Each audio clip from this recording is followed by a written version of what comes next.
Thank you for all joining us this evening, and a special welcome to those watching online from Bangladesh and around the world. First of all, I would like to thank the Global Centre for Democratic Governance for organising this timely discussion, and to extend my gratitude to our distinguished speakers for generously sharing their time and expertise. But first of all, I'd like to do some housekeeping. We've got some notes from Wolfson College. Number one, the event is not hosted by Oxford University or Wolfson College. They're just the venue. Two, that the event is non-partisan. Three, we need to respect each other and the venue. Four, no incitement, glorification of violence, and certainly no intimidation. And then we've got our own internal housekeeping.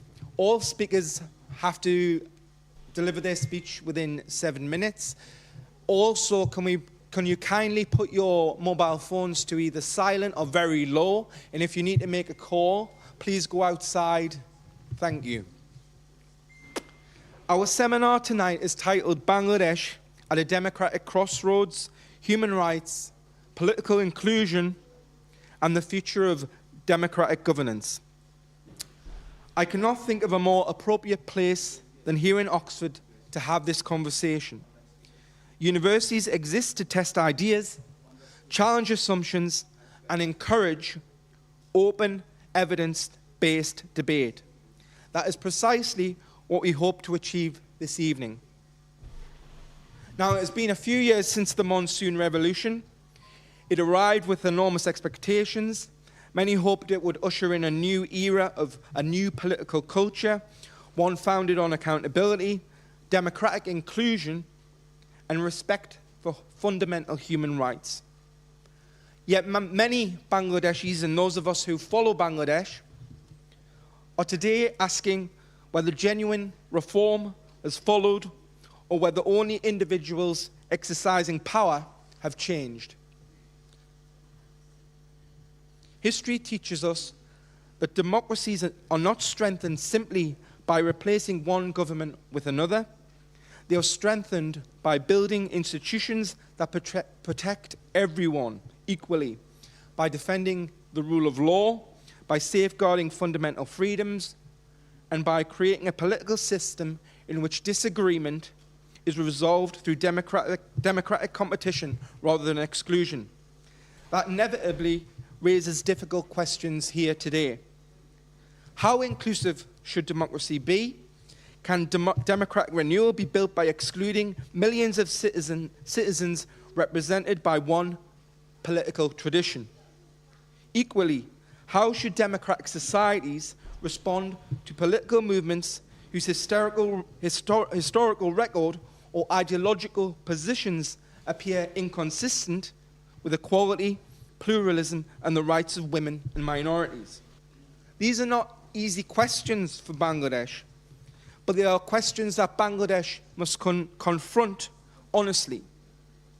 Jamaat-e-Islami has a deeply controversial history, including its roles during the events of 1971, and it has positions today that many critics argue remain fundamentally at odds with modern democratic values, particularly regarding women's rights and political pluralism in Bangladesh.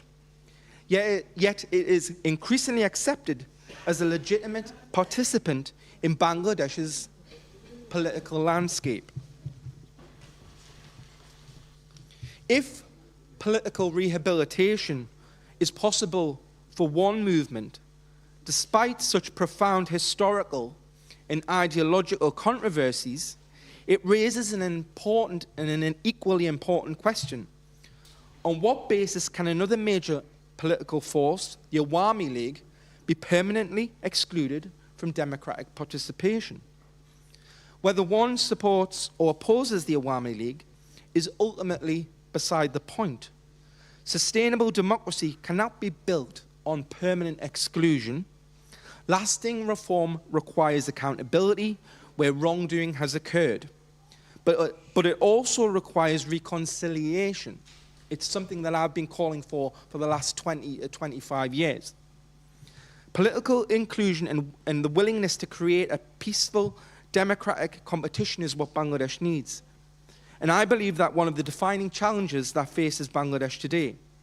This evening, we are fortunate to be joined by an exceptional panel of academics, legal scholars, policymakers, and journalists who bring a wealth of experience and diverse perspectives.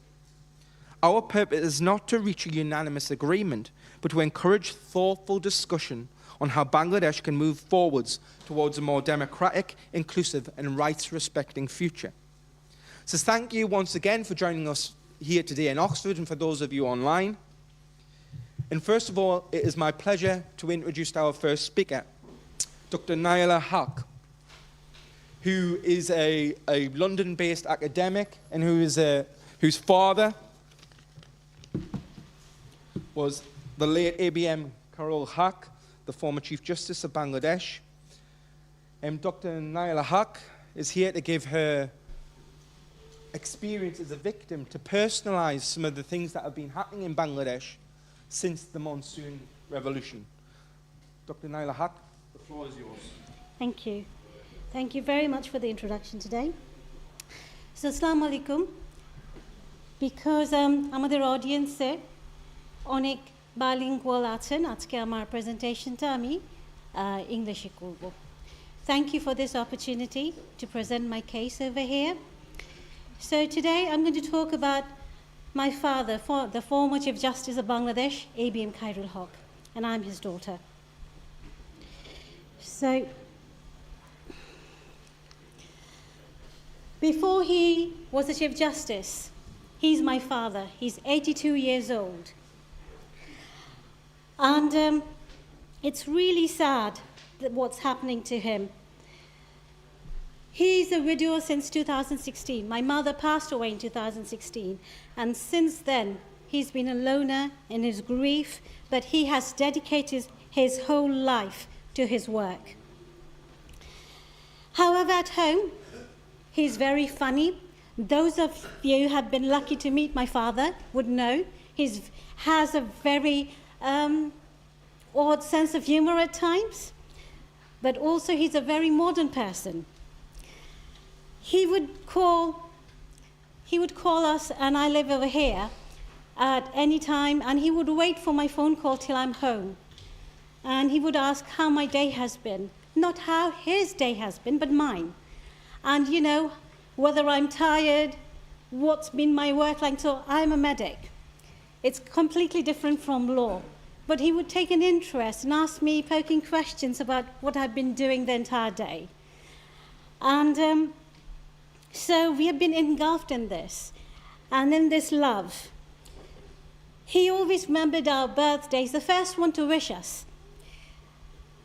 And forever, he engraved in us that education, compassion, morality cannot be compromised, ever. And he has not compromised in his lifetime.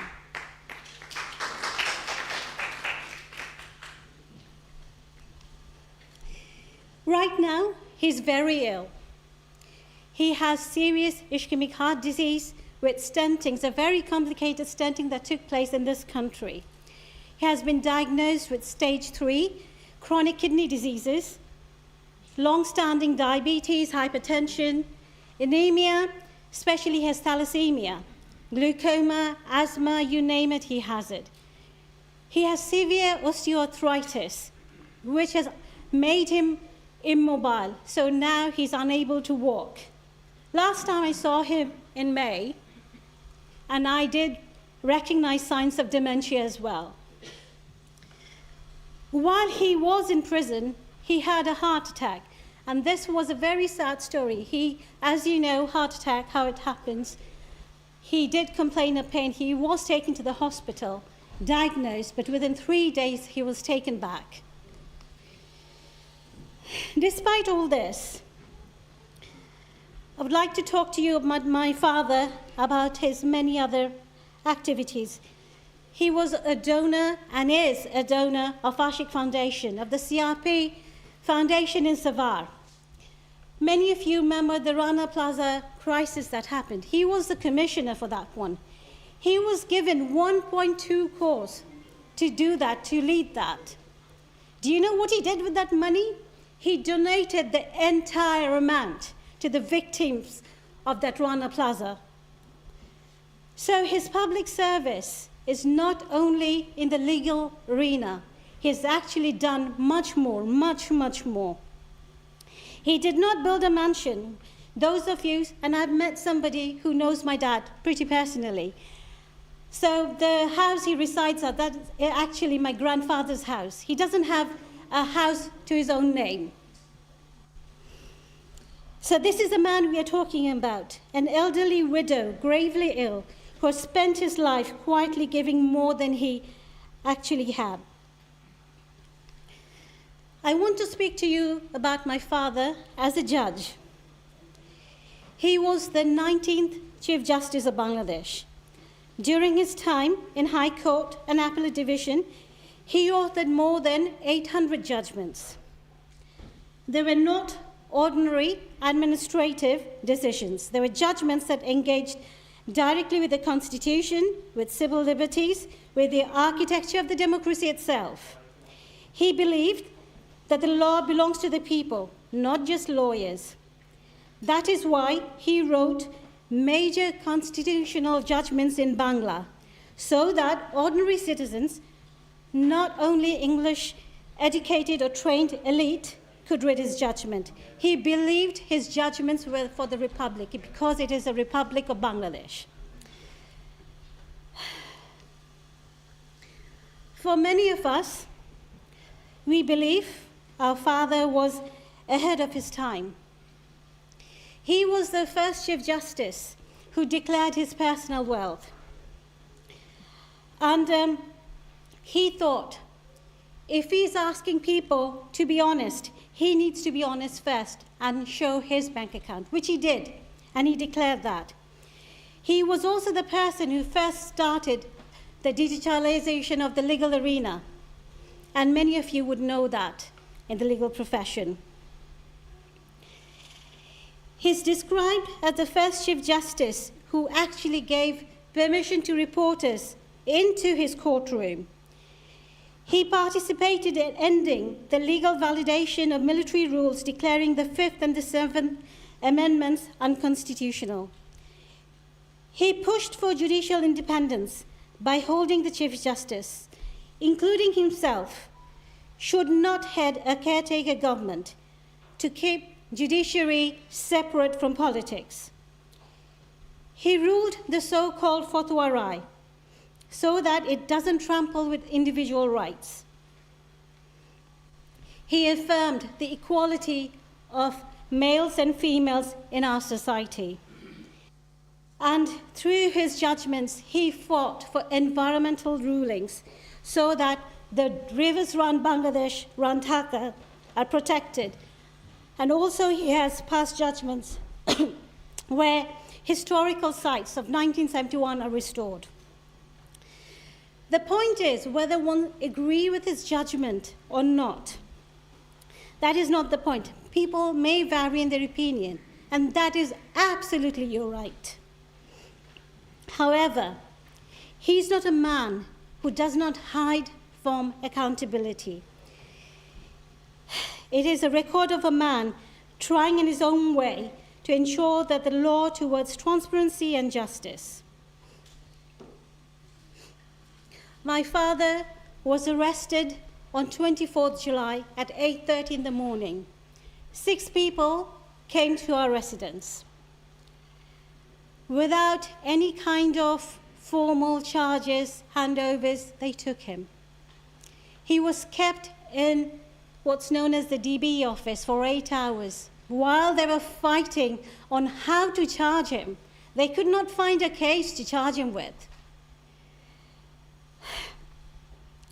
Since then, in the evening of 24th, he was taken to the law court. He was made to walk in his present health condition all the flight of stairs. And then he was charged with a murder charge where they had no proof, none at all. My father at that time declined any lawyers. He stared at the judge. How can you lie? But they did still charge him.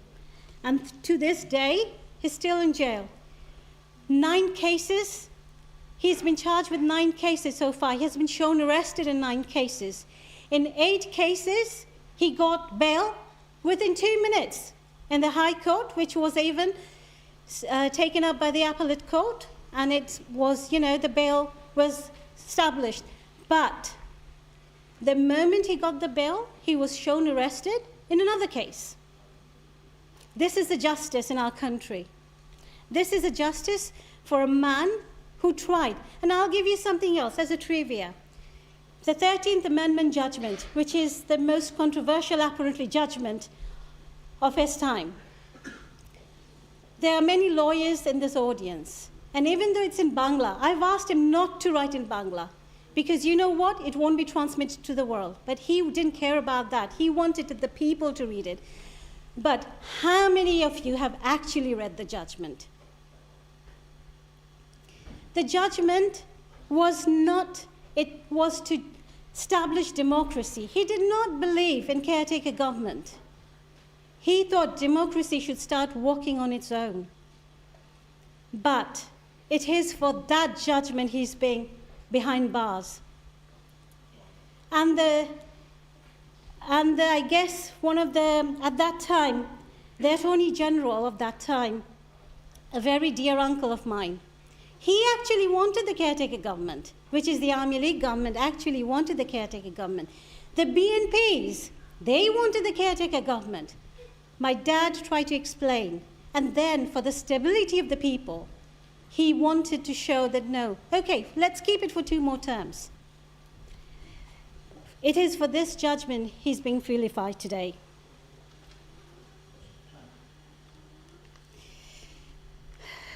So all I ask is him to be released now. He's very ill. On humanitarian ground, I want him to be released.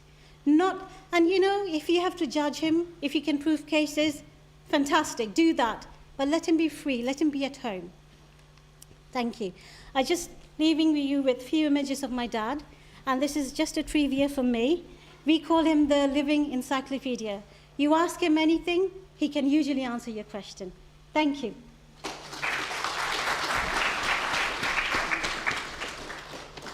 Thank you for that very sad tale, really, about justice in Bangladesh. Thank you for that, Dr. Haq. Next, our speaker will be the president of the Center for Global Democratic Governance, Dr. Habeeb Malat, who probably doesn't need any introduction here. He's a renowned physician, a former parliamentarian in Bangladesh and minister. Dr. Habeeb Malat, make your way to the podium.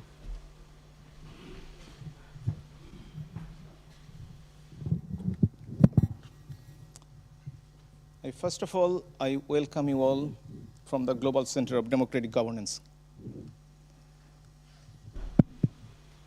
I just want to share some documents with you. I'm not going to tell you something more. As you see the book here, what happened in 4th and 5th August 2024 in my hometown, out of 1 district out of 64 districts. More than 500 people were injured, 31 people died. All houses was burned, who were Awami League or asset organizations supporters. This is the quite old report, August 2024 to July 2025. 637 people have been died. All are documented during the interim government. The present government doing the same. The last report we reported in the last few weeks, 101 Awami League and associated organizations, leaders and activists have been died in custody. All of heart attack, everybody has heart attack. Their age is from 22 to 84. So what they have done. And also, as you see, during this time, 213 Awami League leaders and activists had been mob lynching, mob violence, and killed. And all of them, all the references are here. You can check, all documented. And these killers has gotten indemnity for killing people, for raping people, for destroying the properties, arson the properties. So they got indemnity during Dr. Yunus' regime, and still going on at the moment. And it has been ratified in the parliament. Extrajudicial killing. 101 people has been killed extrajudicially in this time. There is no trial. You have listened one experience from one of the victims' family, but Bangladesh, a whole pro-liberation forces are the victims. They are suffering. We need to do something. Britain, the birthplace of democracy and human rights, we need support from each and every British citizen, British resident in this country. They should raise their voice. Today is 13th of July. Last year, 16th of July, 5 young people were killed without any warning. They were killed by the armies. They tortured hundreds of people to save, to protect NCPs. The rule of law and the law and order situation is in grave situation at the moment. 44 police officers has been killed, 182 missing. Out of over 500 police stations, 480 have been vandalized, arsoned, looted, damaged. More than 6,000 firearms hasn't recovered yet. That's staying with Jamaat and Hizbut Tahrir. There is, what I'm saying, you can prove, go to the globalcdg.org, you'll find all the documents. We need to let them know. Religious extremism is raising, as you know, Hizbut Tahrir, Harkatul Bangla Bhai, and other parties. What they're doing at the moment, they're banned, but they're still doing their political activity in presence of this government. And you saw the video last week. They are everywhere. And shrines, 185 shrines has been demolished or arsoned or destroyed in some way. Even the dead body has been picked up from the grave and the burn outside. The minorities, the children, the women are tortured. Documented 2,800 plus torture incidents on the minorities, 110 were killed. More than 12,000 women were harassed. More than 4,000 were raped. That's documented. We don't know the total number. More than 125 MPs at the prison. Like Dr. Naila's dad. They have been arrested. Why?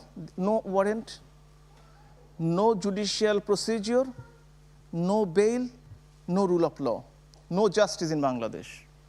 We need to do something about that, whatever we can do.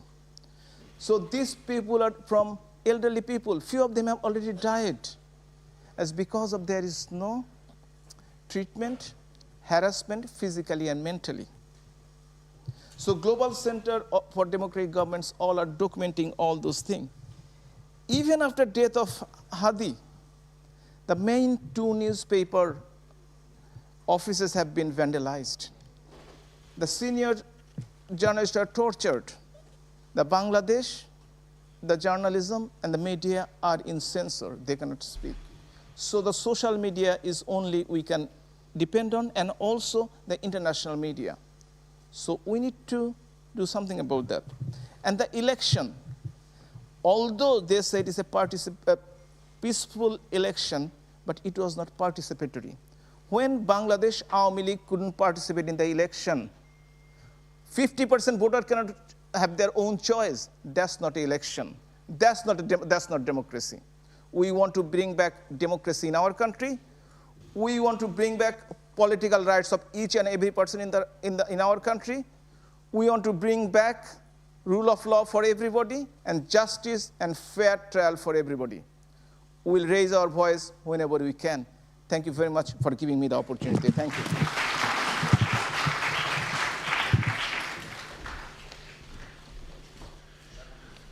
Thank you, Dr. Malat, for that introductory speech. Next, we're going to go to one of our online speakers. We've got my friend Paulo Casaca, a former Portuguese member of the European Parliament. He's also the director of South Asia Democratic Forum, which is based in Brussels. So yeah, let's connect with Paulo Casaca.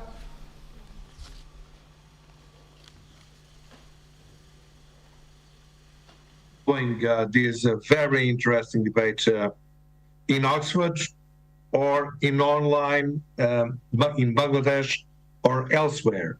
I have the privilege of actually being a friend of Chris, as he just said. Very good introduction. Thank you very much, Professor Milat, for this invitation, for allowing me to be here.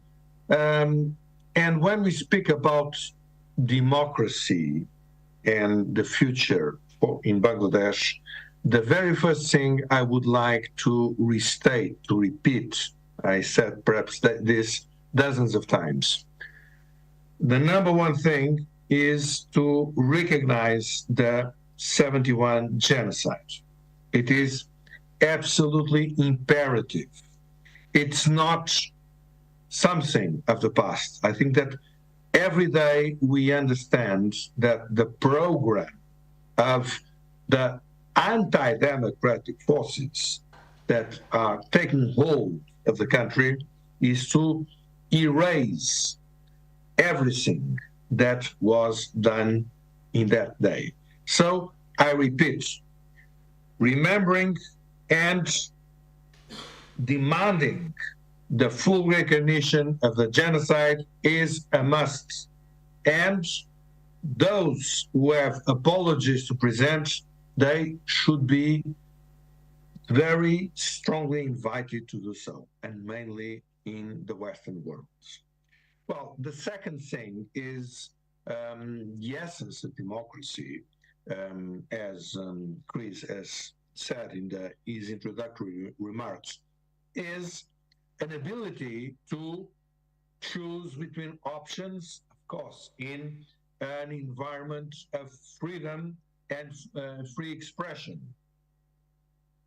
And if you have an event that you can call election that is preceded by the banning of the main historical political party of Bangladesh, not only banning, but the persecution by murder, imprisonment, censorship, all sorts of instruments incompatible with democracy. I mean, it's absolutely fantasist to speak about elections. And in this regard, I would like to call the attention to the analysis that was done by Barrister Tapas Katibol for SADF on the position of the observation mission of the European Union that absolutely ignores all the jurisprudence, European jurisprudence on this matter. And in that sense is insulting what is, to me, a pillar of the European construction. Not only insulting Bangladesh, it's insulting Europe. The third thing, and here I would like to convey my words for Prime Minister Sheikh Hasina. I mean, I do not believe that there is anybody that do not commit errors. I'm a Catholic, if you want to know, but I never believed in any papal capacity to be always right. And this is not the issue when we are dealing with the history of Bangladesh, if errors were committed or not. The issue is, in the last over half of the century, can you find 15 years of governance where there was more respect for fundamental rights, for freedom as a whole, for the aspirations of progress of the Bangladeshi people than the one that we witnessed from 2009 to 2009 to 2024? I do not think so. And I challenge whoever to make objective comparisons and to arrive to a different conclusion. Of course, things were not perfect, and we have to think of democracy as the only reasonable answer to the aspirations of the Bangladeshi people. This has to start by free and fair elections. Without this, it's no way we can speak about democracy. And of course, it demands much more. It demands a complex system of separation of powers, checks and balances, as our American friends say. It demands society to understand what is at stake, demands a lot of things. And it's not easy to be done. But we have to persist on this perspective, because I am absolutely convinced that there is no other way forward for Bangladesh, for the aspirations of the people, be it in the economic or in the political arena.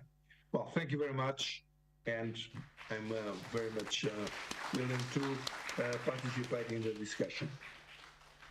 Thank you for that speech, Paulo.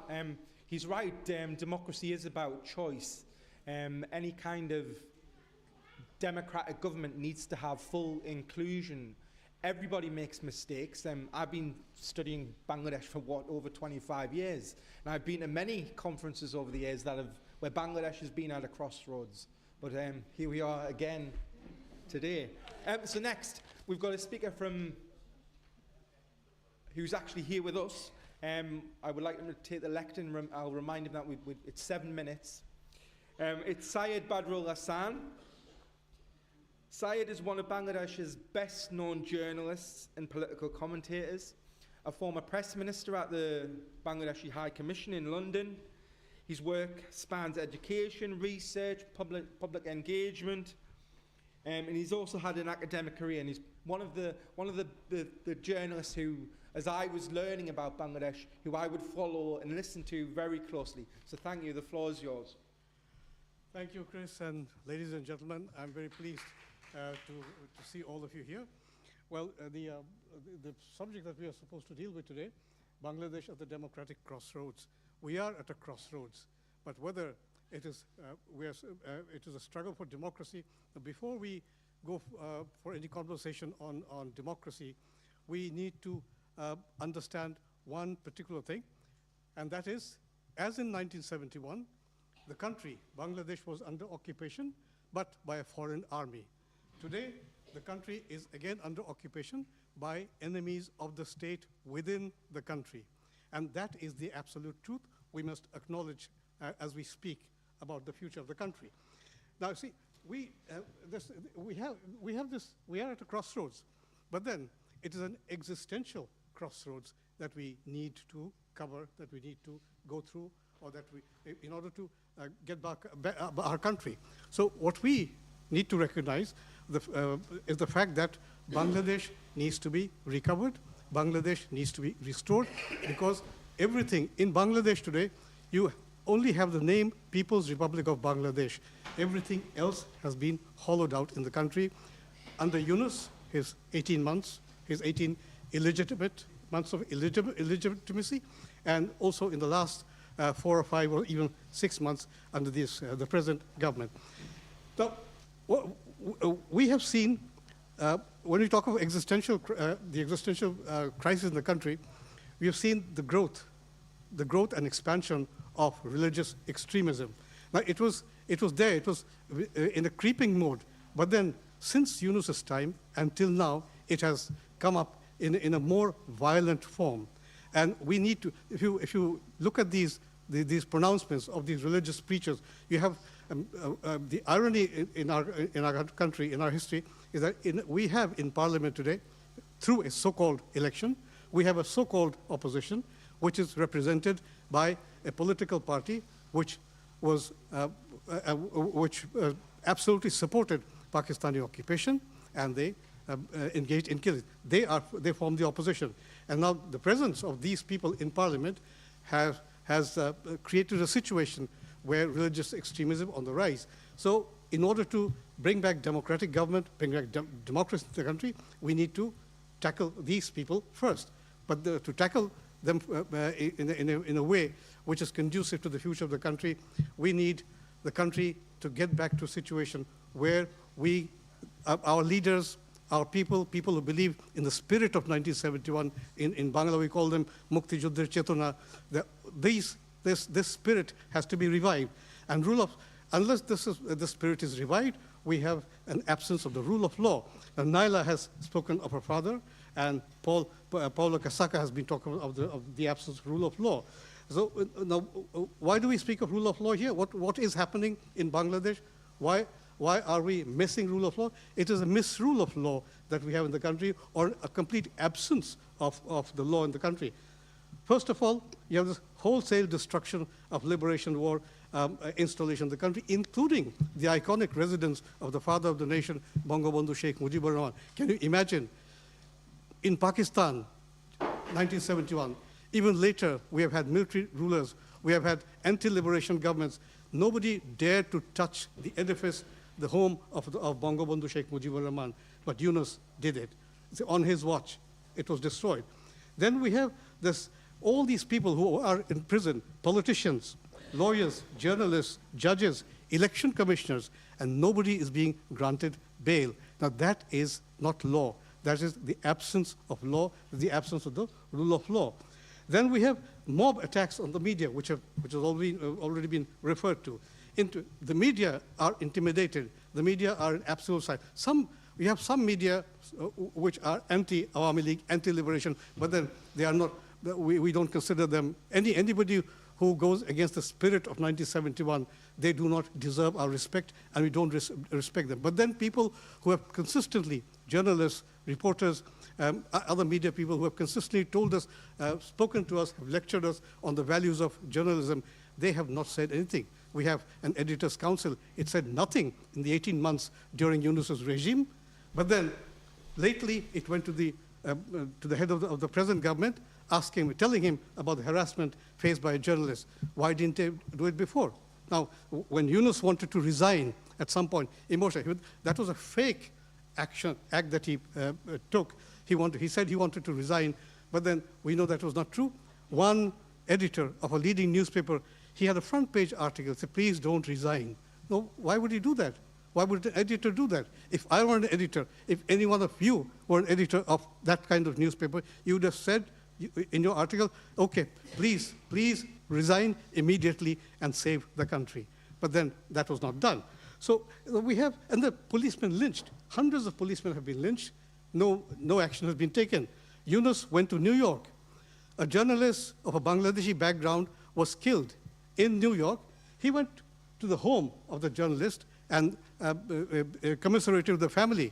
But about these 1,500 or more policemen who have been killed in Bangladesh by these mobs supported by him, mobs which brought him to power, he has said not a word. So we need to see to it that in future, when we have a Bengali nationalist government restored in office, these people should face trial publicly and under a special tribunal, not under an ordinary court. And of course, and finally, I'll just come to the end of it.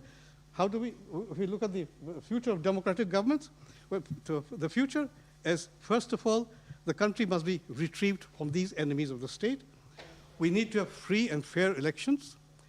Thirdly, we need, after the elections, when a nationalist government, a Bengali nationalist government, believing in the spirit of 1971 is restored, we need to avoid the mistakes that have been made. In other words, concepts such as Bangladeshi nationalism, concepts such as religious nationalism, these should be abandoned constitutionally so that in future, none of these people can actually come back to power. So, and finally, we will need to ensure a public trial of all these mobs and their leaders, these mobsters, Muhammad Yunus, his advisors, his office people, and his mob supporters who have reduced the country to this state. So you see, there we have this. So it is a land under occupation. We need to retrieve the country from these people. Now, I'll finish one last sentence. Lately, you might have noticed on social media that even people like the Speaker of the present Parliament, who regards himself as a freedom fighter, he has been telling us that Sheikh Mujib did not want independence. Now, if Sheikh Mujib did not want independence, how is it that General Yahya Khan put him on trial for treason? This is absurdity. So we'll just say that in our country today, the situation is we have a lot of blades of grass, but when you have blades of grass, they flutter in the wind, and at some point, they wither away. But then it's the strong banyan tree that remains enduring. So our country will remain, Bangabandhu will remain, we will remain. We just need to wage another war of liberation. Thank you. And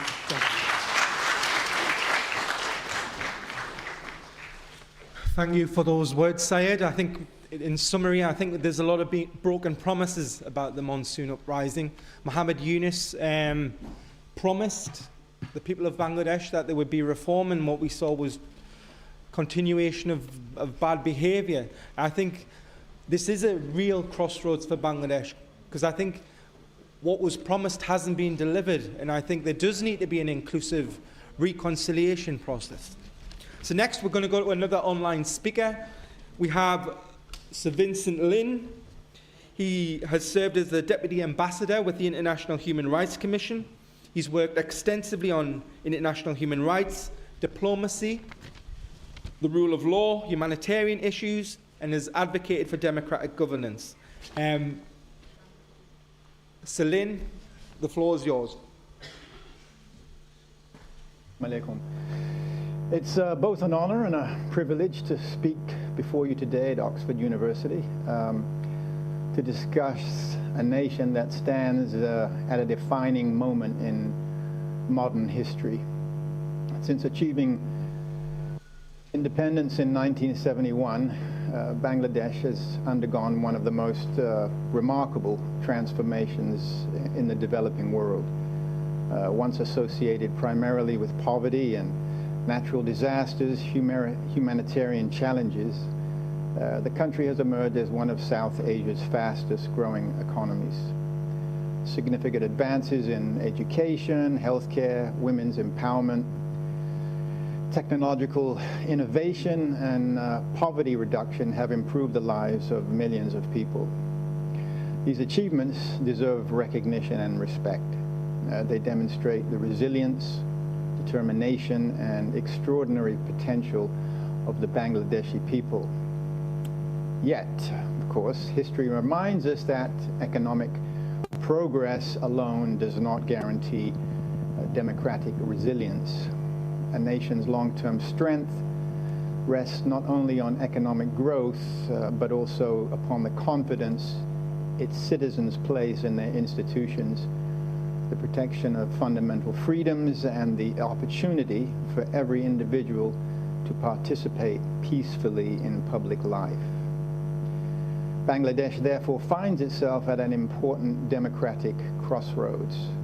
The decisions made in the coming years will help determine whether its impressive economic success is matched by equally strong democratic institutions. Throughout recent years, domestic organizations, international human rights bodies such as IHRC, election observers, academics, and members of civil society have raised a number of recurring concerns regarding Bangladesh's democratic development.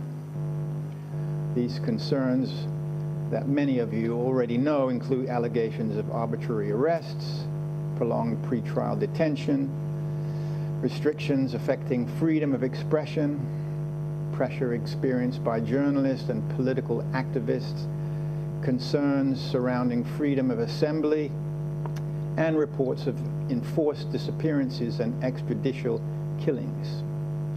Of course, at the same time, it's important to acknowledge that the government of Bangladesh has rejected or disputed many of these allegations and maintains that its actions are undertaken in accordance with the law and are necessary to preserve national security and public order. Recognizing differing perspectives is essential if we are to engage in meaningful and constructive dialogue. Bangladesh also continues to shoulder one of the world's greatest humanitarian responsibilities. Nearly 1 million Rohingya refugees, and that number is probably an underestimate, remain within its borders after fleeing violence in neighboring Myanmar. The generosity shown by Bangladesh in hosting such a large displaced population has received considerable international recognition. However, the prolonged refugee situation continues to create substantial economic, environmental, and security challenges that deserve sustained international support. A healthy democracy depends on meaningful political participation. Competitive elections, peaceful political competition, and respect for opposing viewpoints are not signs of weakness. They are the very foundation upon which democratic societies are built. Critics argue that opposition parties have encountered legal, administrative, and political obstacles that limit their ability to participate fully in the political process. Government officials, however, maintain that legal actions are conducted within constitutional and judicial frameworks and are necessary to uphold public order and the rule of law. Regardless of political perspective, public confidence is strengthened when all citizens believe that political participation is open, fair, and protected equally under the law. Election integrity remains one of the most closely debated issues within Bangladesh today. International observers have expressed concerns regarding voter participation, electoral competitiveness, and the political environment surrounding recent national elections. Government authorities continue to affirm that elections have been conducted lawfully and constitutionally. Whatever one's perspectives, confidence in democratic institutions is strengthened through independent electoral administration, transparent voter registration, equal access to the media, impartial observation, and the peaceful participation of all political parties. Freedom of expression is another essential pillar of democratic governance. Bangladesh possesses a vibrant media landscape and an increasingly connected society through digital communication. At the same time, journalists, academics, and members of civil society have raised concerns regarding legal restrictions and the potential for self-censorship. Every democratic society faces the difficult challenge of balancing freedom of expression with the needs to address misinformation, hate speech, incitement to violence, and national security concerns. The objective should never be unrestricted speech at any cost, nor unnecessary restriction, but rather achieving an appropriate balance that protects both liberty and public safety. Civil society also plays an indispensable role within every healthy democracy. Universities, professional organizations, humanitarian institutions, women's organizations, youth groups, religious communities, and independent media all contribute to accountability, informed public debate, and civic participation. Their ability to operate independently strengthens democratic resilience and encourages constructive engagement between citizens and government. Bangladesh also occupies an increasingly important position within the international community. Its strategic partnerships with neighboring countries, regional organizations, the United States, the European Union, Japan, China, and international financial institutions place it at the center of significant geopolitical and economic relationships. International cooperation is strongest when founded upon mutual respect, national sovereignty, democratic governance, transparency, and respect for human rights. Looking ahead, there are several practical pathways that could further strengthen democratic governance.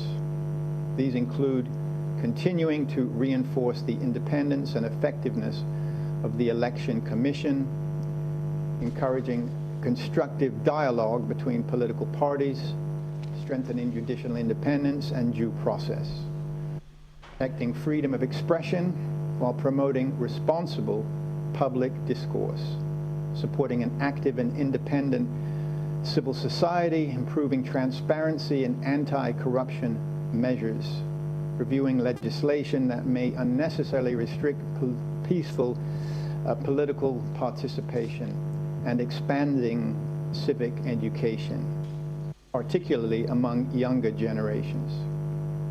These are not uniquely Bangladeshi challenges. Indeed, there are issues that democracies throughout the world continue to confront. No democracy is perfect. Even democracy is a work in progress. Sorry, Sir Vincent Lin, we're running out of time. Let's wrap it up. Okay, fine. Yeah. Just lastly, you know, all these principles I've mentioned continue to be strengthened. Bangladesh has every opportunity not only to regain an economic success story, but also emerge as a democratic example for the wider region. Thank you. Thank you. That was an excellent summary, because I think that the basis of the speech was about resilience and vibrancy in Bangladesh. And I think despite the challenges, Bangladesh has gone through some magnificent growth over the last sort of 20 years. Every time I go, it changes. So thank you, Sir Vincent Lin, for those remarks. Next, we've got another speaker from online, somebody who can come to the lectern. It's Advocate Mona Hagu Strindberg from Sweden. She's an expert in human rights and international law. Mona, could you come to the stage? Thank you. Yeah, no problem, yeah. Hello, everyone. Thanks to the organizers for inviting me and my previous fellow speakers for the work you've already put into mapping the human rights landscape in Bangladesh since the political transition of 2024. So I work as attorney at law, and I have been legal representative for Shahryar Kabir, his international legal representative before the UN. I would like to use my time to do two things. First, to walk through a single case in some depth, that of my client, Shahryar Kabir, because the documentary record on it is now unusually complete. And second, to argue that this case is not an anomaly, but a diagnostic. It tells us something structural about how detention is currently being used in Bangladesh. And I'll draw on the recent Scottish Parliament motion on this subject to show why the structural reading is now shared well behind Bangladesh's own legal community. Let me begin with the facts. On the 17th of September 2024,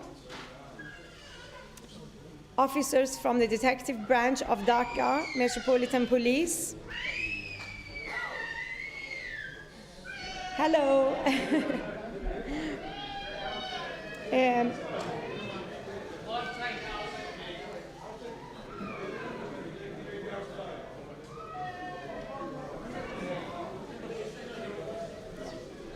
Okay.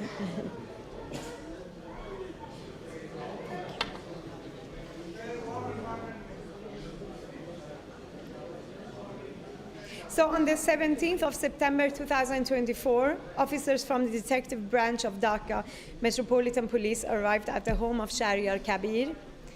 As you know, a 74-year-old dedicated human rights activist, journalist, filmmaker, and author of more than 70 books, a wheelchair user with multiple chronic health conditions.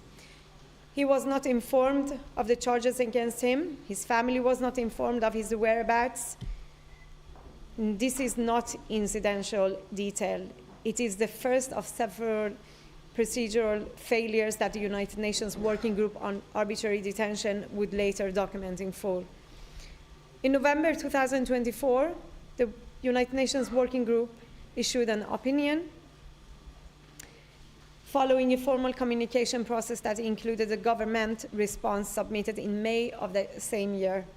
The UN experts' findings are worth stating precisely because they carry legal weight behind the rhetorical. The working group found Kabir's detention arbitrary under 4 separate categories of its own framework. Category 1, deprivation of liberty without legal basis.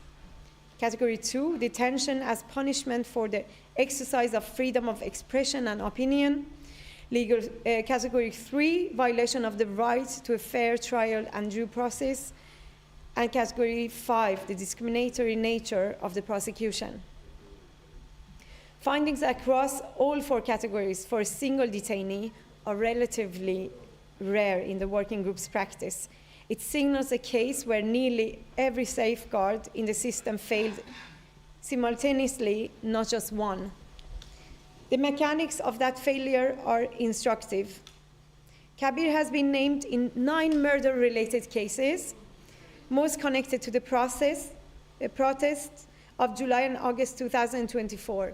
In 6 of them, he was formally shown arrest while already in custody, a procedural device the working group itself characterized as a long-standing bad practice, used specifically to extend detention without requiring fresh evidentiary justification. Shahryar Kabir's case is currently pending before the International Crimes Tribunals. The fact of the case is allegedly Kabir is suspected of planning, conspiring, aiding, and abetting in killing the activists of the Hifazat Islam in Motojil, Dhaka, in 2013. The prosecution brought crimes against humanity charges against him. The tribunal is itself questionable since after 5th of August 2024, it is targeting only those who are either affiliated with Awami League or believes in the high ideals of the 1971 independence, which includes both secularism and democracy. The tribunal is specifically targeting those who are considered as a threat to the Bangladesh Jamaat Islam and other right-wing extreme organizations. It is pertinent to mention that all the judges, prosecutors, and investigators are politically connected with the politics of the ruling Bangladesh Nationalist Party or Bangladesh Jamaat Islami. Kabir's counsel in Bangladesh has filed bail applications on 7 separate occasions between September 2024 and February 2025, each one citing his age, his documented health conditions, and the absence of any evidence connecting him directly to the alleged offenses. Every application was denied without what the working group described as meaningful individual assessment. So we don't have that. That phrase matters. It distinguishes a court that weighs evidence and reaches an adverse conclusion from a system that is not actually adjudicating at all. Sorry. The human consequences of this are documented and severe. 2 heart attacks in custody, which Kabir's family attributes to medical negligence, significant weight loss, a transfer between facilities that appears to have done nothing to improve his access to care. Now, why does this matter to a panel about Bangladesh more broadly, rather than simply an individual, as an individual justice?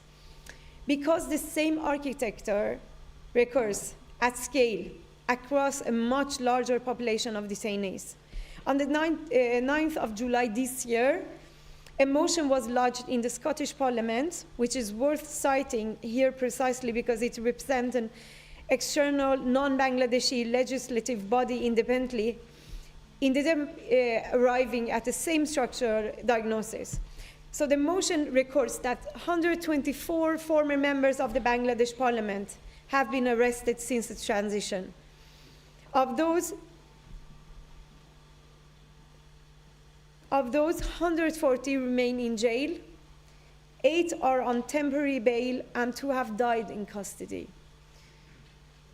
It further documents reports of denial of medical care of to detainees, the misuse of anti-terrorism and cybersecurity legislation against critics, intimidation of lawyers attempting to represent the accused, and attacks on journalists, a pattern corroborated elsewhere by reporting of over 300 physical assaults on journalists since August 2024. More than a dozen fatal and hundreds more journalists facing politically motivated murder charges. What I want to draw out analytically in this, the same 4 failure modes that the working group identified in Kabir's individual case.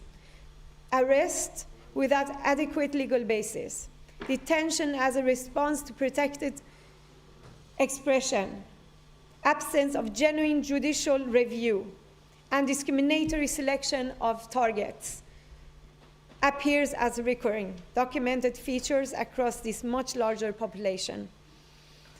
That is the difference between an unfortunate individual outcome and a system pattern. So Kabir's case is legible in this kind of forensic detail because it has been the subject of a full international legal process. But the Scottish Parliament motion and the broader reporting behind it suggest that the same mechanics are operating well beyond any single well-documented case. This raises a genuine question for those of us thinking about accountability in transitional context. There is a legitimate and serious project of pursuing accountability for abuses committed under the previous administration. Enforced disappearances, extrajudicial killings, and so on are well documented and deserve rigorous, independent adjudication. But what we are observing instead in cases like Kabir's is something closer to what the Scottish motion itself terms collective punishment rather than individualized justice.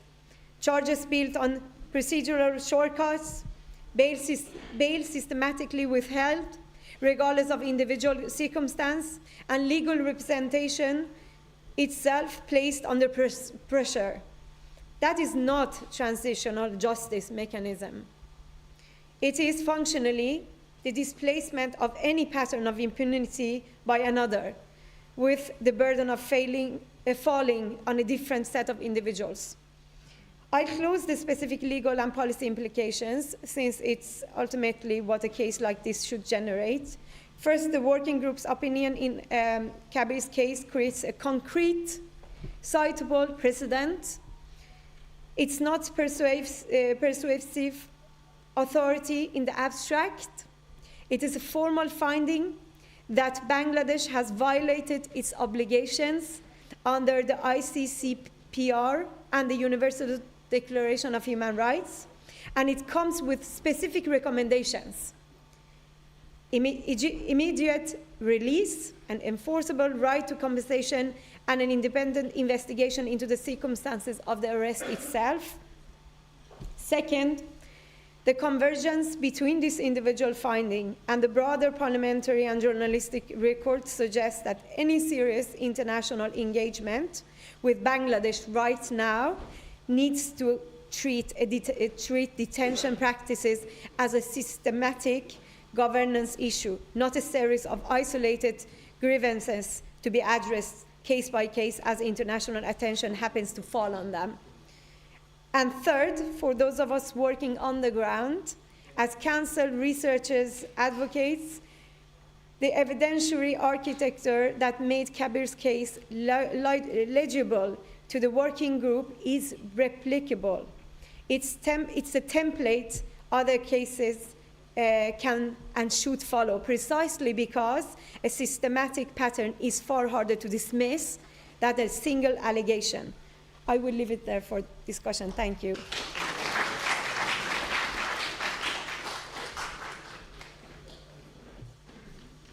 Thank you, Mona. I think the case of Sharia Kabir is one of the very important cases that's happening in Bangladesh.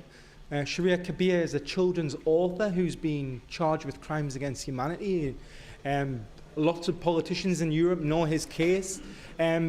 The Monsoon Revolution was supposed to be about reform and doing things differently, yet really, as Mona pointed out, things haven't really changed. There's just been a change of those.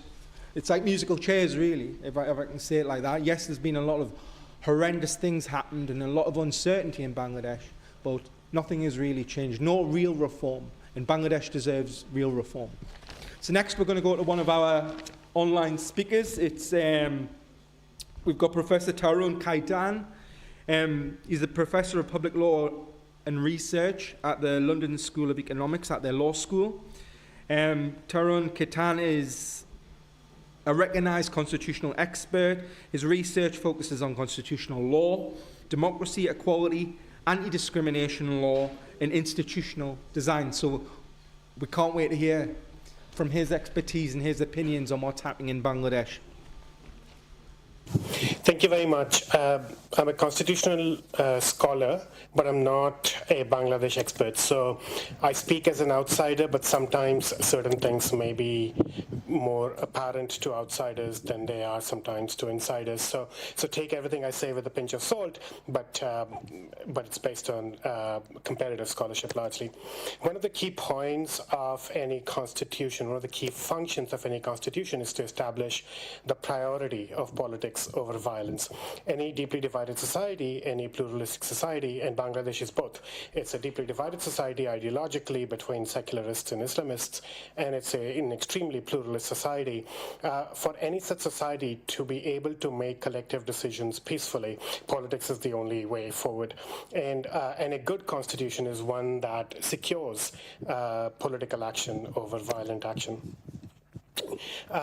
What does that mean in terms of the content and the process of making a constitution? I'll say in a moment some generalities and then connect it to the Bangladeshi context, and in particular the July Charter, which I have certain views about. So comparative experience tells us a few quite clear things about constitutions that succeed in establishing the priority of politics over violence. And these general truths, I mean, you could get very lucky even if you don't satisfy them, but usually these things are essentials, which is that a system that creates permanent losers is unlikely to succeed. A constitution which has a significant section of its population, be it a political party or a social group, which has the political capacity to use violence, to take to the streets, and is politically harmless, will sooner or later take arms against the system. So one of the success conditions of any constitutional settlement is to be inclusive, at least of all groups who have the capacity to take up large-scale violence. And this is a condition of stability, not of legitimacy. Inclusion of all groups is a legitimate thing, and that's a good thing to do anyway. But if you want to be stable, a constitution has to include everyone. We have heard about the exclusion of Awami League in the current system. We also know that there were credible reports of, I would call them more than mistakes, of repression of the opposition under the previous regime. And the history of Bangladesh has seen many coups, many attempts where a system of winner-take-all politics, the party that comes to power does not accept itself as a custodian of state power for a limited period of time. It seeks to entrench itself, and that is the second key general takeaway, which is that constitutions that concentrate all of the state power in one party, one government, tend not to last. Constitutions, in order to secure their longevity, have to come up with a system of what Americans call checks and balances, and they have to find mechanisms within the existing system at every point in time to ensure that there are no sore losers. So the opposition has to have a genuine stake in the system, some voice in the system, if not power, and a real, genuine hope of getting power in the future. And therefore, any fantasy of ensuring that certain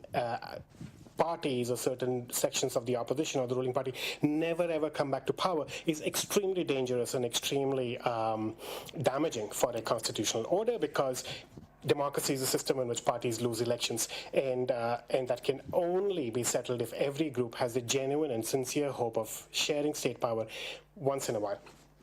The third general thing I will mention is that a polity that has a history of extra-constitutional change is much more likely to do it again. So it's a sort of thing where if you have a history of coups, if you have a history of the constitution being set aside or overridden, etc., then it just makes it more likely that that will happen again. And sadly, in the case of Bangladesh, we know that this is true, right? So the three take-home points from general comparative literature that I've put before you is no permanent losers in the constitution-making process. Every group has to be at the table.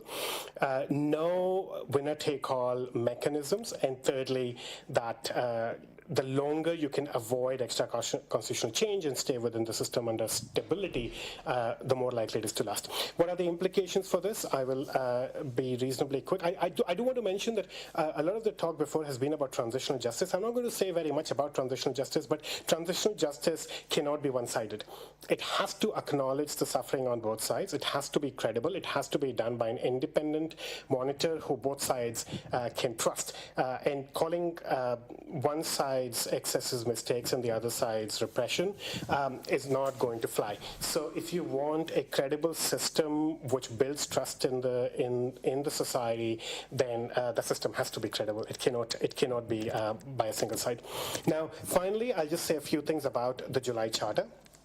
The first is that I think its proposals were pretty good, at least on one of my two criteria. So yes, Awami League was not at the table, and that was appalling, because a party that enjoys 35+% vote cannot not be part of the constitutional negotiation. However, while the process was flawed, the substance of the July Charter did seek to turn the clock on winner-take-all politics.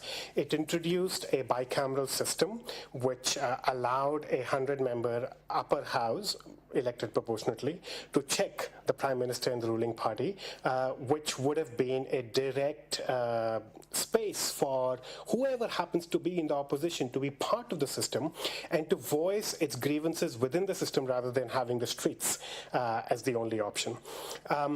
It had mechanisms for more credible elections through a guarantor institution style of electoral commission and a constitutional council that Sri Lanka has been experimenting with, which were all very attractive. Of course, the devil is in the detail and how it would have worked out, but it looked like it could check some of the problems with election rigging in Bangladesh, could preserve what was good about the caretaker government system without bringing back, without putting the judiciary in the heart of party politics, which obviously is dangerous for the judiciary's own legitimacy.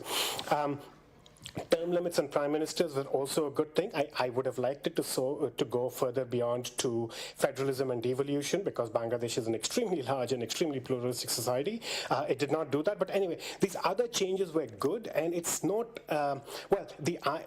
it's not an irony, I guess it's entirely expected that the BNP, when it was in the opposition, and in a way sort of behind the Rawlsian veil of ignorance, when it did not know for certain whether it will be the ruling party next or not, whether it will have to govern in coalition, accepted the charter.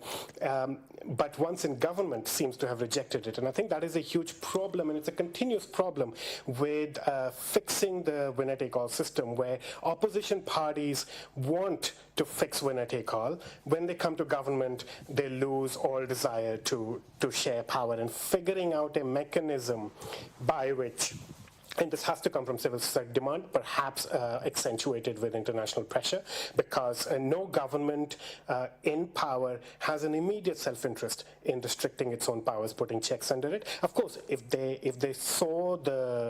had a long-term vision, if they understood that it's in their rational long-term self-interest to imagine themselves as the opposition of tomorrow and therefore create some spaces for them within the system, they would do that, but our political parties tend not to do that. So I'll end on that note that for all its other challenges, I thought that the July Charter was a reasonably decent document. It moved in the right direction, and it could have provided a breathing space for Bangladeshi politics to move beyond its cycles of violence, authoritarianism, and repression of the political opposition towards a much more moderated and inclusive system. I'll stop there. Thank you very much.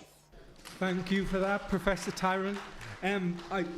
I agree. I think the July Charter is positive, but as we know, the culture and what actually happened on the ground, the promises weren't kept. So I think he's right as a constitutional expert that is what is in the Charter is pretty much okay, but it does need the inclusion of everybody within to make those major constitutional changes. You have to have an inclusive government, and it can't just swap it out and keep on chopping and changing in Bangladesh. For real stability to hold, the constitution is king. So next, we're on to our next speaker, which is Dr. Ashfaqul Alam. He's an affiliate academic at King's College London. His work spans higher education, research and public engagement, and he specialises in technological policies and advancement. The floor is yours.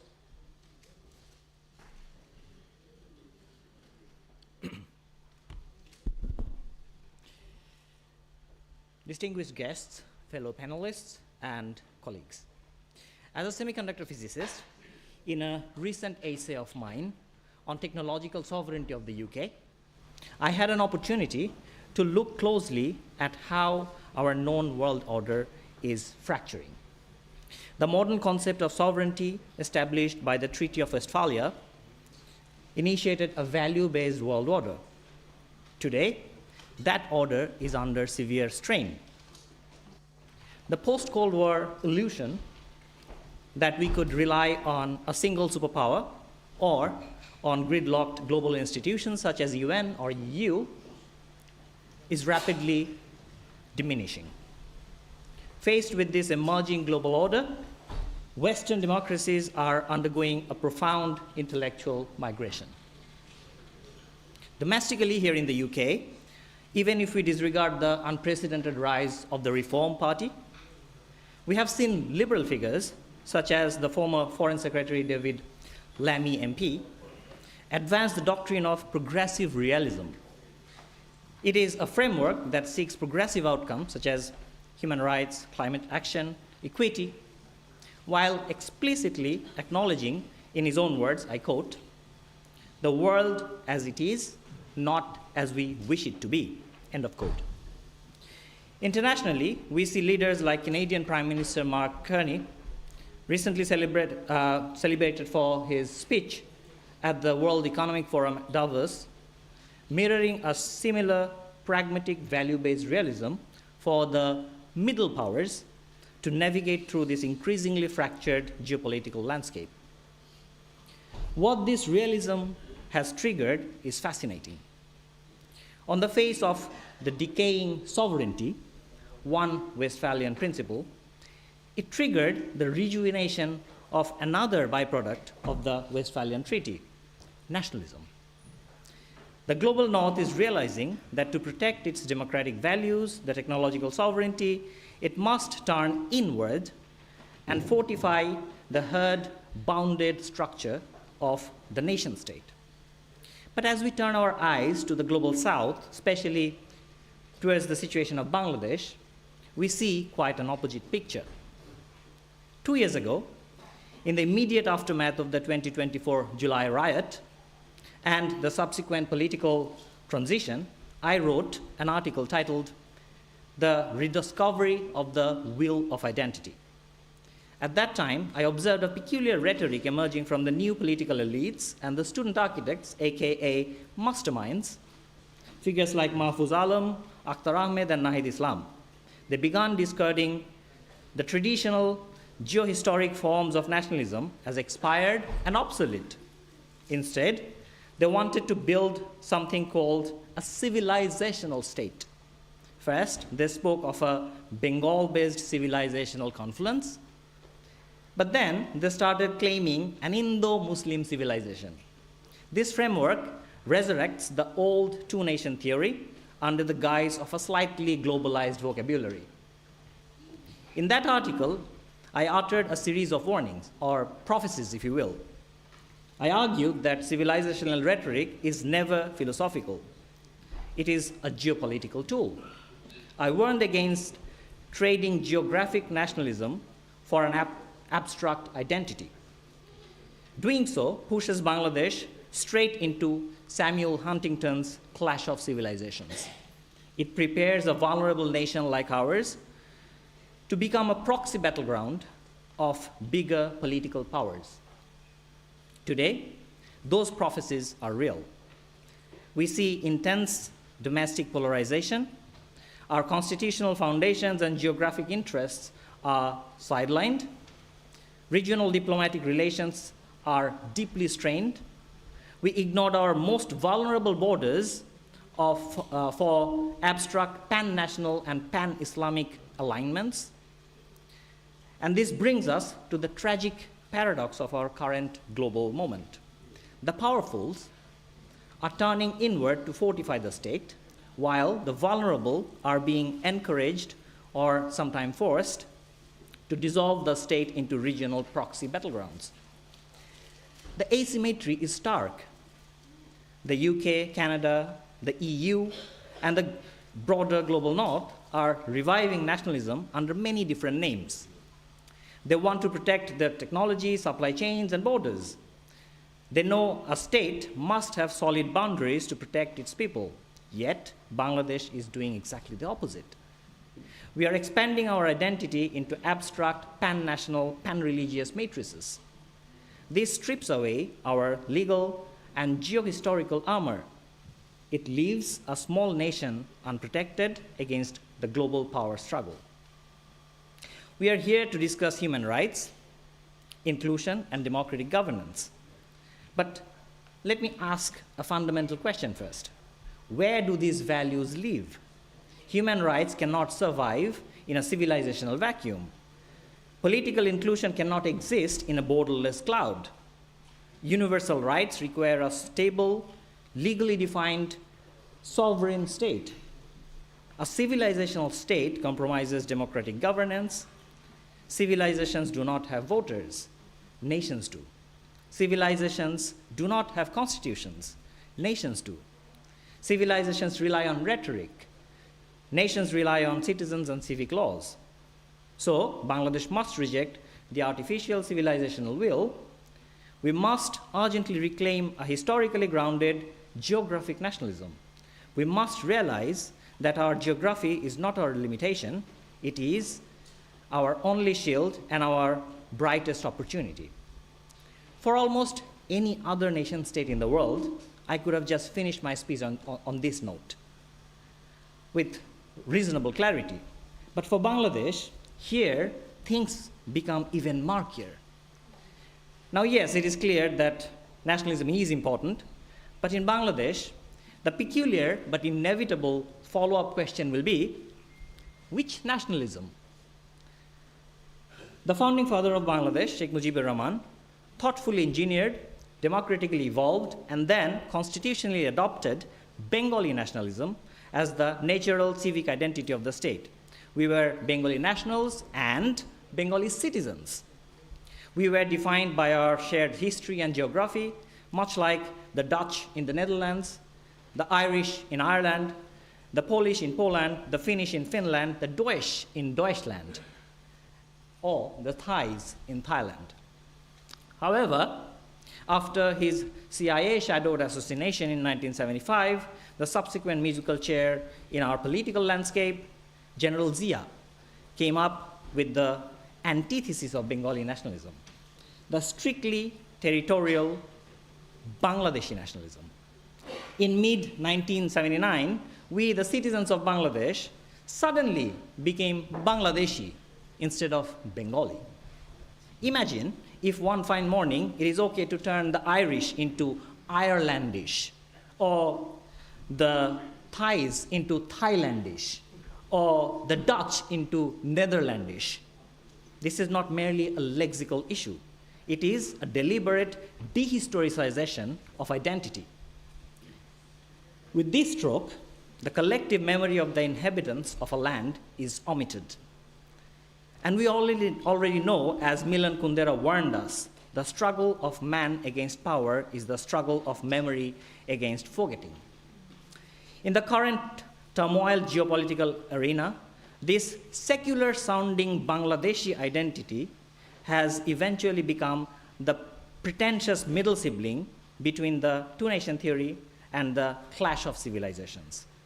Though semantically amended, the remnants of this Bangladeshi identity cynically existed on all our identity documents, even following the 15th Constitutional Amendment of 2011. The parliament of that time refrained from re-establishing Bengali citizenship as originally dictated by the 1972 Constitution. That was a major missed opportunity. Today, following the post-2024 turmoil, the arbitrary banning of the largest political party of the country, an absurd election, and endless public suffering, Bangladesh is indeed at a crossroad.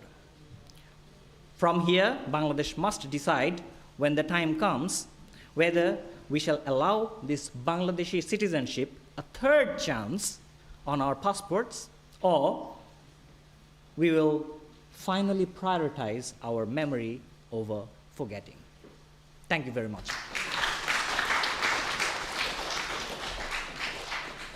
Thank you, Dr. Alam, for that. I think it's a great speech about the global situation and the erosion of what we all sort of knew as Bangladeshi nationalism. And he's raised some very pertinent questions. Next, we're going to have a speaker, Dr. Rehan Rashid, my friend. He's a very distinguished legal expert. He actually studied here at the University of Oxford, and he works as a consultant in a law firm, Matrix Oxford, is that correct? Oxford, oh yes. So yes, he will be. I would like to welcome Dr. Rehan Rashid to the podium. Thank you.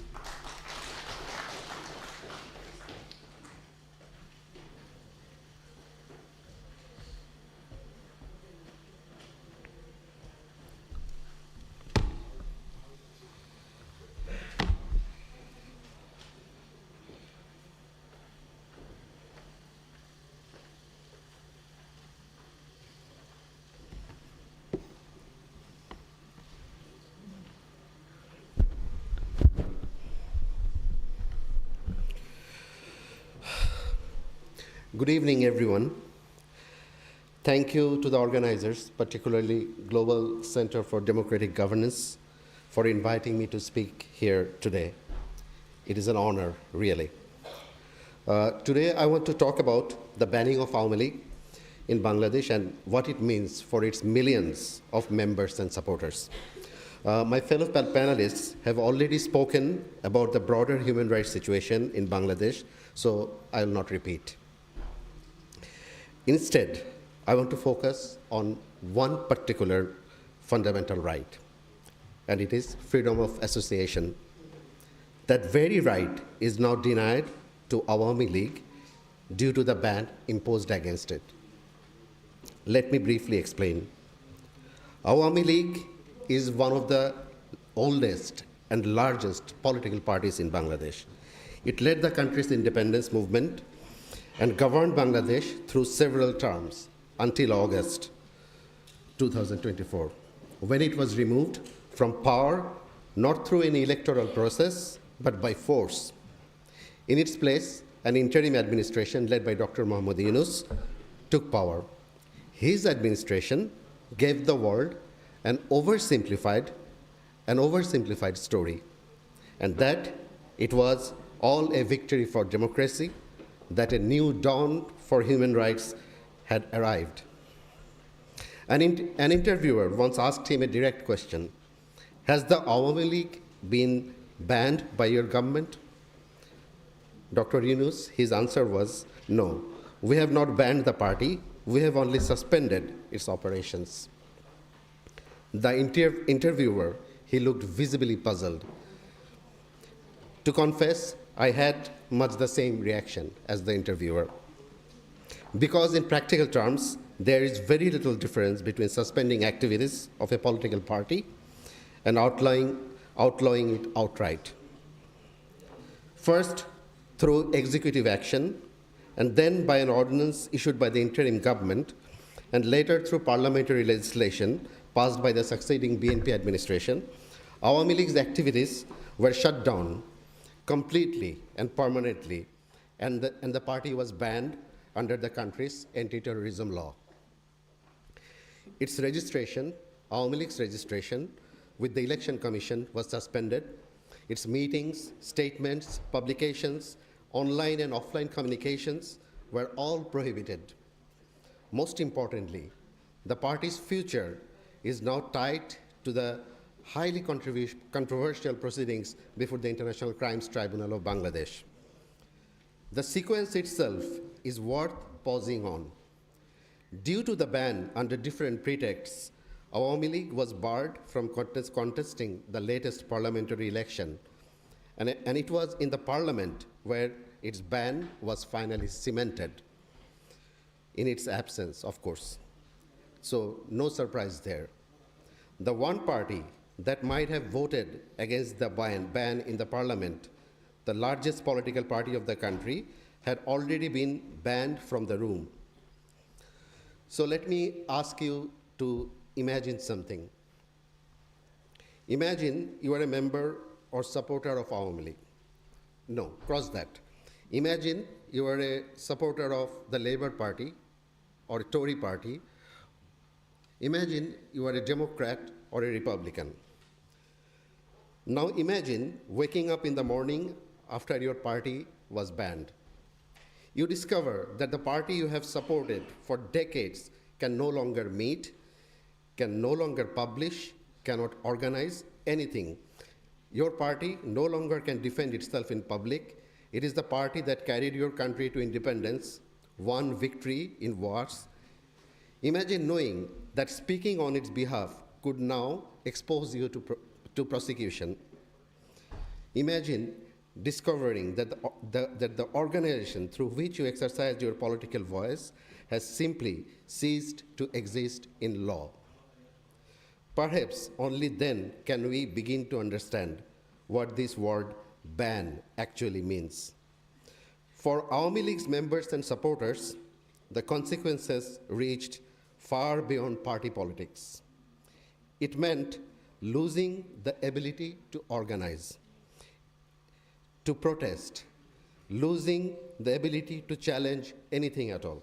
And for many, it meant living in fear of arrest, prosecution, even loss of life. Such was the situation. When Awami League was banned, its freedom of association was taken away. That freedom mattered. Remove it, all other fundamental freedoms will begin to crumble one after another, just like dominoes. Bangladesh's own constitution guarantees every citizen the right to form associations, to assemble peacefully.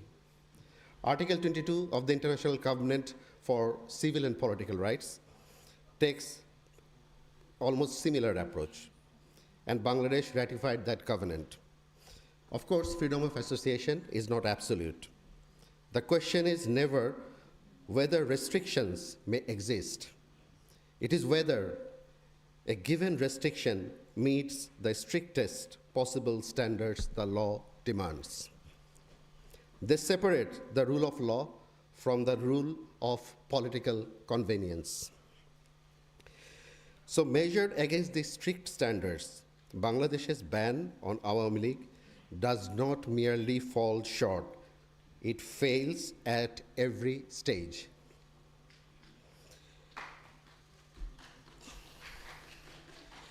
Anyway, there is one troubling development I would like to share with you. As you know, shortly after the country's independence, Bangladesh enacted a landmark law, the International Crimes Tribunals Act, in short, the ICT Act. Its purpose was to establish a legal framework to investigate and prosecute genocide, crimes against humanity, and war crimes. Going further, even from the Genocide Convention itself, most notably, the ICT Act recognized political groups as a protected category under the definition of genocide. You have to note that. But strangely, within weeks of taking power, Dr. Yunus's interim administration amended that very provision of the law. That provision was to protect political groups from genocide.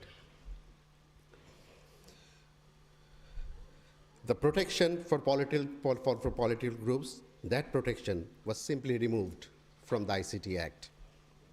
Was that a coincidence? I wonder. Because from the moment that strange amendment to the ICT Act was passed, something fundamentally changed. No matter what happens to a political community in the country, from that day forward, none of it can, I repeat, none of it can, as a matter of law, ever be called genocide, no matter how serious the atrocities are. So here, I cannot help being reminded of Raphael Lemkin, the Polish jurist who coined the term genocide. As you know, he spent years studying how oppressive regimes changed their legal systems to accommodate mass persecution. I guess Lemkin might have recognized a pattern in Bangladesh, because since the interim government took over, hundreds of thousands of members, supporters, and leaders of Awami League have been thrown into jail on made-up charges, without any prospect of bail or fair trial. Hundreds have been killed, both in and outside of custody, just for their association with the Awami League. And not just Awami League members and supporters.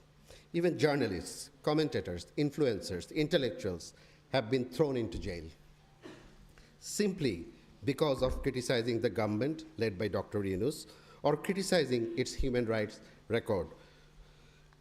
And the list can go on. Now, let me move from the statute book to the courtroom. This is where banned stops being a mere word and becomes something people lived through. I'm sure some of you, I'm sure all of you actually know Mr. Hasanul Haq Inu. He stood trial, as you know, before the International Crimes Tribunal of Bangladesh.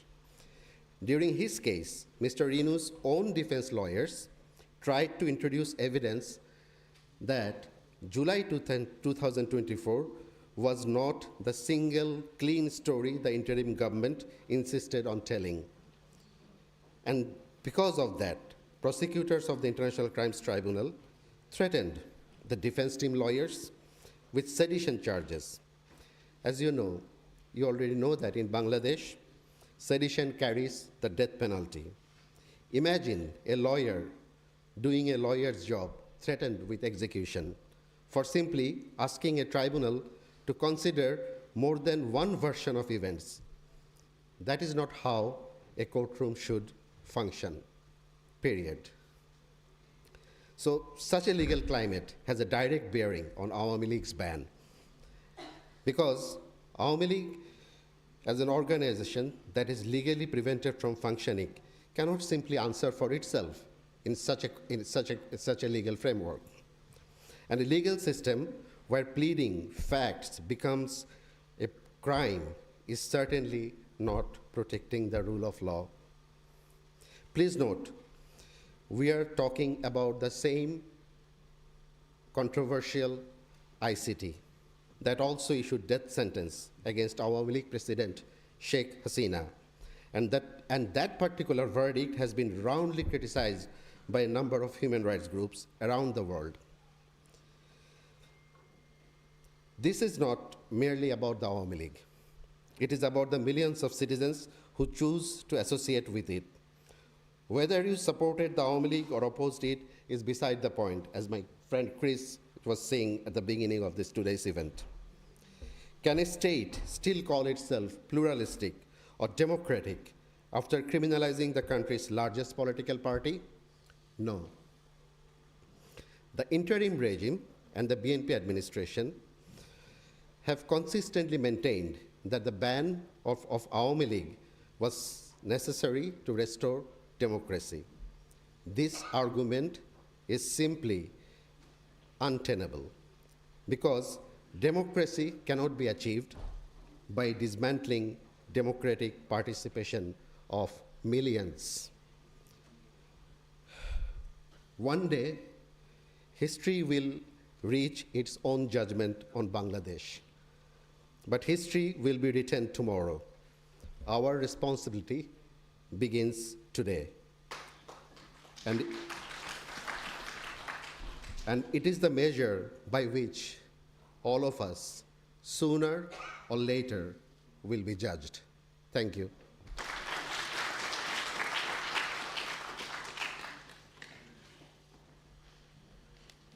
Thank you for that, Dr. Rehan Rashid. Last but not least, we have our last speaker online. I don't really know how to introduce him. I think everybody knows him as Joy, but as we're in a formal setting.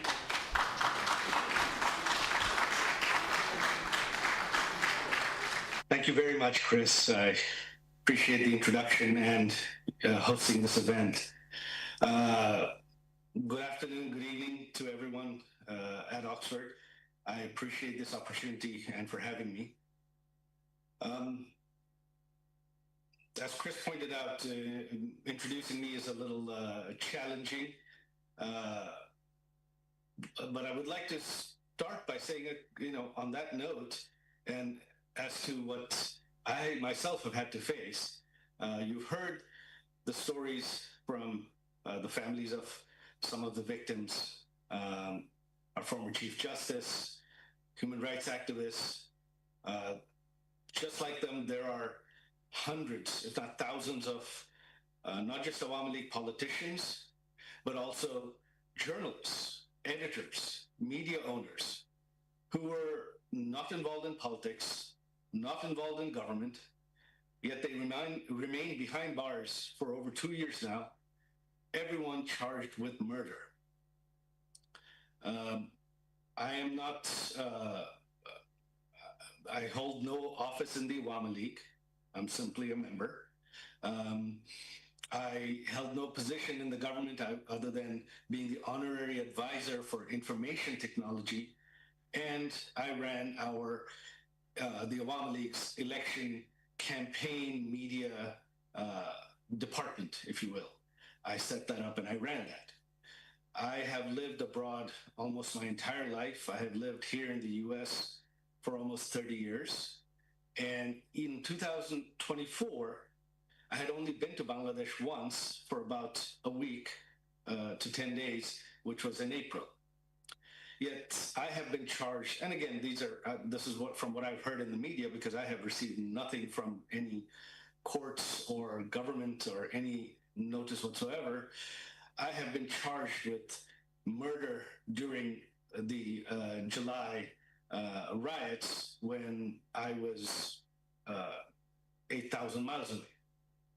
I have been charged with genocide for approving the shutdown of the internet upon instruction from the Prime Minister, from my mother, which I tried to push back against for as long as I could until the situation had gotten out of control. But a lot of what happened in Bangladesh at the time was standard operating procedure for many governments when a situation gets that violent. I won't get into the nitty-gritty of that.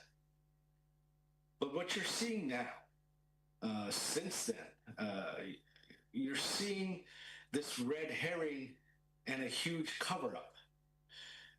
it's, you know, the Awami League is being blamed. The Awami League is being blamed for deaths. And unfortunately, many credible international groups and organizations are providing that cover. And that is what is deeply disturbing right now. It starts with the UN report, and I want to tackle that head on. The UN report unequivocally blames the Awami League government for the deaths of 1,400 people, 1,400. However, at the same time, the Yunus regime's own count is 834. To this day, now our lawyers have written to the United Nations again and again, asking for the list of names of the 1,400 victims. We have not heard back at all. There has been no response. So first of all, you have the government in Bangladesh itself, the Yunus government, only claiming 834 deaths or 836, something like that, but the UN claiming 1,400. Even if you look at those figures, there were at least 44, the UN acknowledges 44 police officers killed. The actual number is probably far higher because so many are still missing. You have hundreds of Awami League activists and leaders that were killed during that period. Forget about the period after, because the UN report only covers the period from July 15th to August 15th. There, as you've heard from some of the other speakers, there have been hundreds of deaths since, including in judicial custody. Yet, all of these deaths are blamed on the government.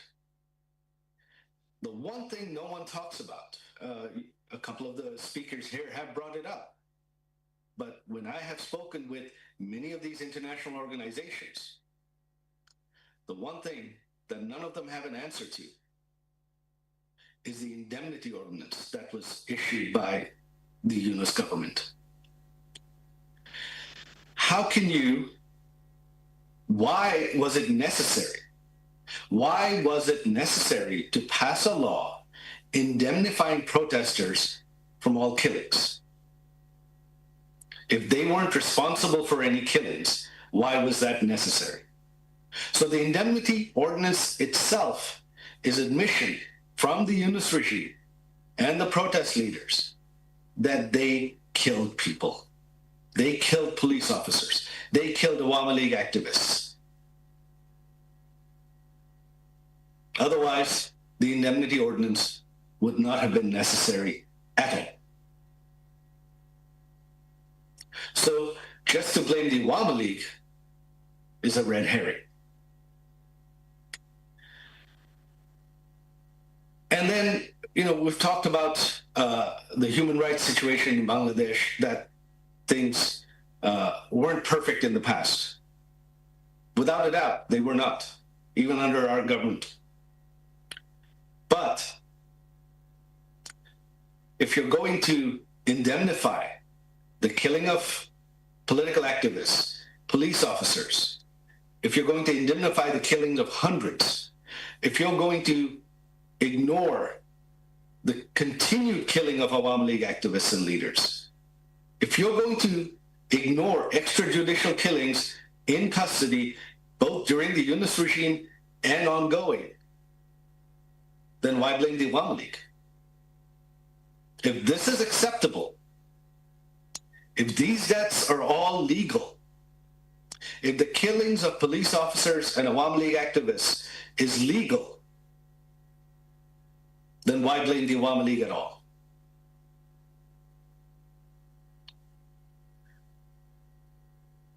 What you have instead, and another thing that the Awami League was blamed for were the elections, that they were controversial. And yet you've had recently an election in Bangladesh where the largest political party, with almost half the voters in the country, has been completely banned, not allowed to conduct any political activity, and the election's rubber stamped. We have enough cell phone recorded footage of election manipulation, election rigging, ballot boxes being stuffed in the middle of the night. And you've had all of these international organizations provide a cover for this. They have accepted the elections. They have merely mentioned the banning of the largest political party as a slight footnote, that it did not affect the outcome of what would happen in Bangladesh. Now, such mechanisms, such cover-ups are sustainable for a short time. They're sustainable in the short run, but they're never sustainable in the long term. What you had during the 2 years of the Yunus regime was completely unconstitutional. This was an unelected government. This was an unelected regime that seized power. What they tried to do, what they tried to have, and what they call it a revolution. A revolution is a takeover of power, an overthrow where you seize power and rewrite your own rules. But they were not able to do that. So then they tried to run under the cover of an interim government, which there is no such thing in any constitution, certainly not in the Bangladesh constitution. They amended laws, including passing the indemnity law, indemnifying protesters, as well as amending the laws that create and govern the International Crimes Tribunal to allow them to go after political parties, political actors, and hold people without bail indefinitely. None of this did they have the authority to do. They did not have the constitutional or legal authority to do. It was for a future parliament to be ratified, which in itself is a joke. And the BNP, for all their promises of change, reform, what did they do? This was something I privately had predicted with most of our leaders and activists, that no, the BNP is not going to do any of that. Once they're in power, they are going to consolidate their power. They ratified all these amendments. Why? Because they did not have to take the blame for banning the Awami League. That blame passed on to Yunus, and Yunus was no longer in power. They were simply continuing it. It made it easy for them. The BNP had sent a delegation to Washington, D.C., where I live. They did their level best to convince the United States State Department to uphold the ban to allow elections in Bangladesh without the Awami League. Why? Because they wanted to win a two-thirds majority, which is a majority to be able to amend the Constitution as they wish, which if the Awami League had participated in the elections, the BNP would never have on its own. That is what happened. That was the plan. And it is going swimmingly. However, as we've heard from constitutional experts, again, these things are sustainable for a while. They're never sustainable in the long term. What does the future hold? Yes, the Awami League is banned, but it still enjoys the support of at least 40% of the country.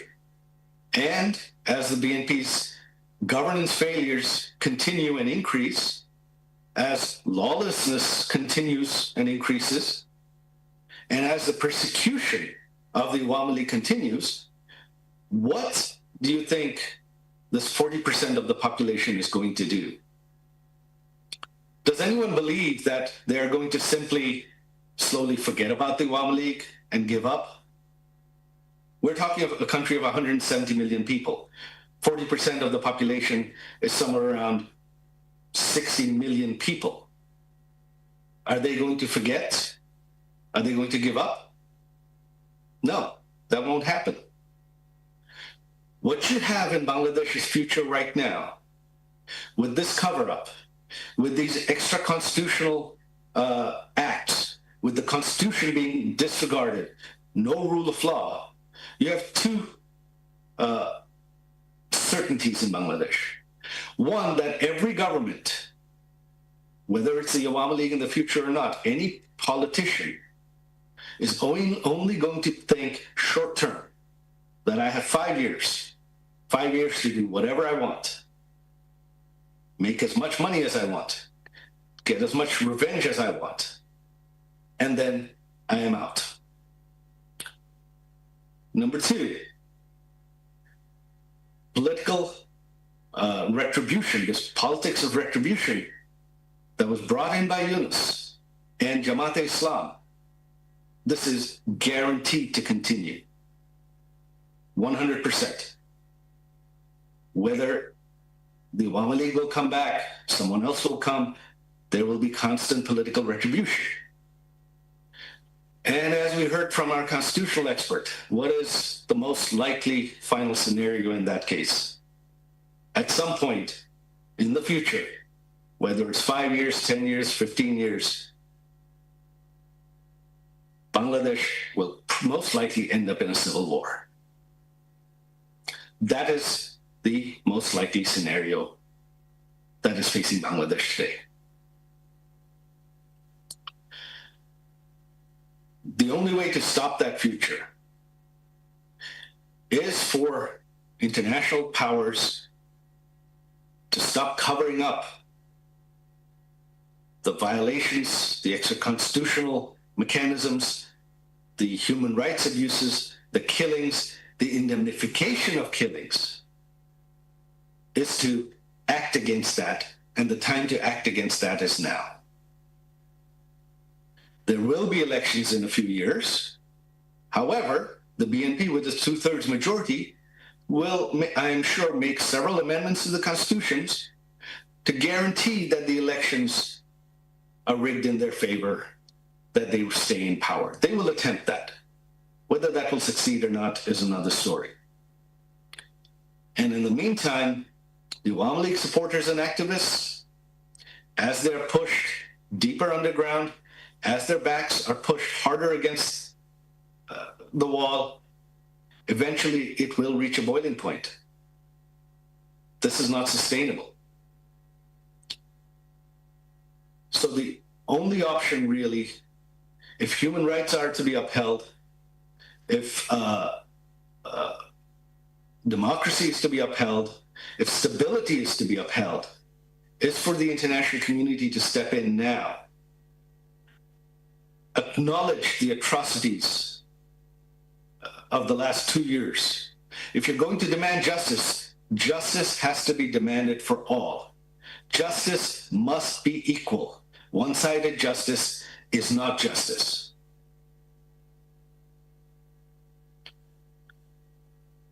And the last thing I would like to address, which has been brought up, is about the future. How can there be reconciliation? And there was mention of the July Charter. It is true, there were some excellent ideas in the July Charter. Bangladesh, without a doubt, needs more checks and balances. However, the fundamental flaw which made the July Charter unsustainable was that it left out, again, not just the largest political party, but all progressive parties. All progressive liberal political parties in Bangladesh were left out of the July Charter discussions altogether. This was a very one-sided charter, and even if by any chance the BNP had adopted it, it would have been rejected by half the population, the supporters of half the political parties in the country, and it would not have been sustainable because it would have been seen as unfair and one-sided.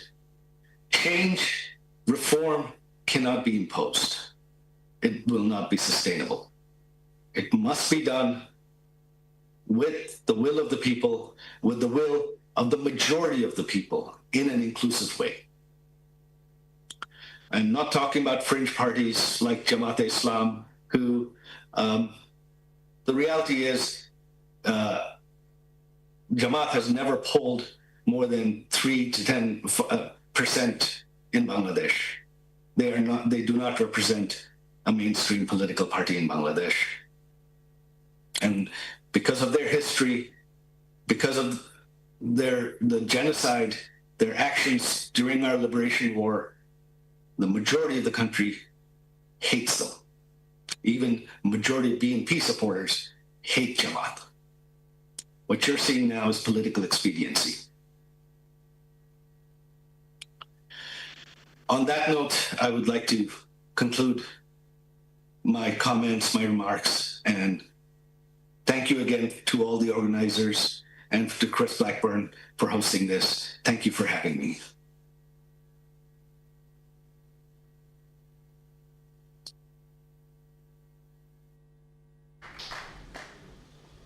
Thank you, Joy. He's left us with some really stark choices, like what is going to happen with Bangladesh's future.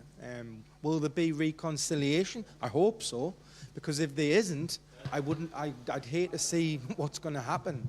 You can't just marginalize millions of people in Bangladesh. So thank you to all distinguished speakers. Thank you for attending here. It's been quite a hot but a really good discussion. And thank you to all those at home. We were going to have question and answers, but unfortunately we've run out of time and we've gone over slightly. My timekeeping's to blame. So thank you, everyone. Thank you for coming. Well done.